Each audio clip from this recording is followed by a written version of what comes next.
Hi guys, let's make some bitter leaf soup. It's been a while since I last made bitter leaf soup in my house. Actually, I think it's been over a year. Finally, I'm making it, and plus my hubby asked for it, so I think I got the full support, the full energy to make it since he asked for it.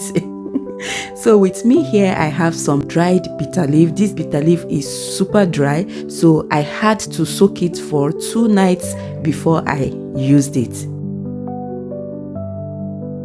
2 nights or 2 days later, we are finally going to make the bitter leaf soup, and in this bowl I've got some cow foot and cow tripe.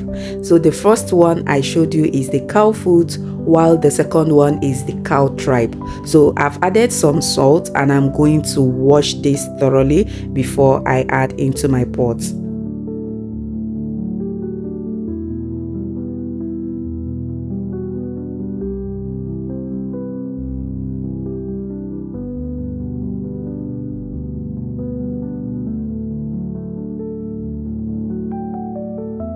Once I'm done adding the cow tripe and the cow foot into my pot, I added some water just to help it cook, and then I went in with my chicken. Guys, I'm using the hard chicken. This is not the soft one. I also went in with my stockfish head and some beef, and then I went in with my seasoning cubes, and I'm going to mix this to combine thoroughly, and I'll go in with my beef liver. Guys, if you haven't tried beef liver before, go and try it. I think you will like it, if not love it. It's very chewy and so tasty. Go and try it out. So while that is cooking, I'm going to go ahead and wash the bitter leaf. You guys remember the bitter leaf we soaked 2 nights ago? Yes, I'm finally going to wash it thoroughly and remove all the stems because it came pre-plucked. So I'm going to do the work of plucking it, and I'm going to wash it thoroughly. You can see how I'm doing it, right?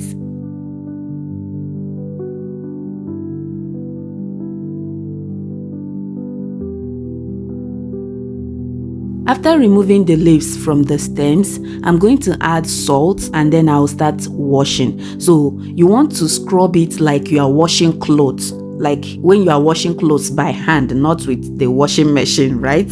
You can see it obviously. Scrub, scrub, scrub. Like this requires to put in your muscles. Like scrub it like your life depends on it. And then I'm going to roughly cut into smaller pieces, because you can see how it was before. It was looking very leafy and long, so I used the knife to cut it into tiny pieces because I have kids that will be eating this as well. I don't want them to choke while chewing the leaves or something like that. So that was why I cut it into smaller chunks or into small pieces with the knife. You can choose to leave it as it is, but personally I don't even like it super long like that, but I've seen a lot of people do it, so I think some people prefer it longer, but I like it roughly chopped. So after doing that, washing it thoroughly, I boiled it for like 5 to 7 minutes or thereabout, just so it can get the bitter taste off. Like I wanted to get rid of all the bitter taste. I don't want any form of bitterness while I'm eating the soup. That was why I went extra mile of parboiling it for some minutes, and then I washed it again. Like I scrubbed it again like I was washing clothes by hands. Obviously you can see how I'm doing it. So after washing it, I tasted it to make sure that the bitter taste is no longer there, and trust me, it was no longer there. Okay, it was so, like, I don't know how to explain the taste. It wasn't bitter anymore, and it wasn't that sweet. It was just in between, just the way I like it. Okay, and yeah, once I'm done washing and rinsing, I'm going to set that aside.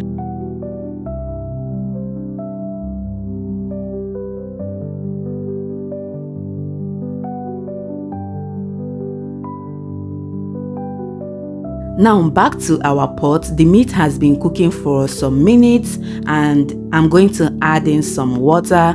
just about enough water to cook the soup. I think I'm still going to add more water as we move on. So after adding the water, I added some palm oil, just a reasonable amount of it, not too much, not too little. I added my ogiri igbo.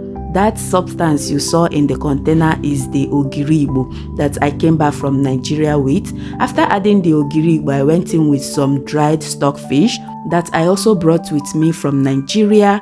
I also went in with some mackerel fish because you guys know. Do you know? If you know, you know. And if you know, leave it in the comment section.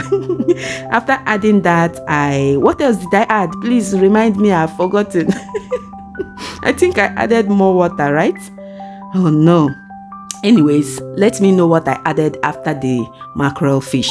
Now, what you see me adding is my ashi, my grinded ashi. I also came from Nigeria with this. You guys remember we traveled to Nigeria recently, so I came back with a lot of African foodstuffs. So that's ashi that has already been blended. Very easy for me. I just scoop the quantity I want and add into the pot. So in this case, I used 4 tablespoons for the amount of soup I'm making. Now remember, achi is to thicken the soup, and this thing, as you're adding it, you will not even notice the effect until later. So you want to be very careful when you are adding it. I know that the 4 tablespoons was going to be enough for me, hence why I added 4 tablespoons, because once it gets cold, it's going to thicken up even more. As you're looking at it, it might be looking very watery, but trust me, once the soup is done cooking, it's going to thicken up even more. So I used 4 tablespoons. In your own case, you can use less or more depending on the quantity of soup you are making. As you can see already, I've gone in with the bitter leaves, and that is because I wanted it to be very soft, like super soft when eating the soup. Okay, I don't want it hard or tough, you guys know. So that was why I added it at that point, so it can cook with the rest of the stuff in the pot. Now while that is cooking, I'm going to go ahead and roughly blend my crayfish and my habanero peppers. So you can see how roughly I chop them. I don't want them very smooth. I want to be seeing the chunks of crayfish and the habanero peppers in the soup, hence why I did it that way. But if you don't like to see it, then you can go ahead and blend yours very smoothly, then add it into the pot.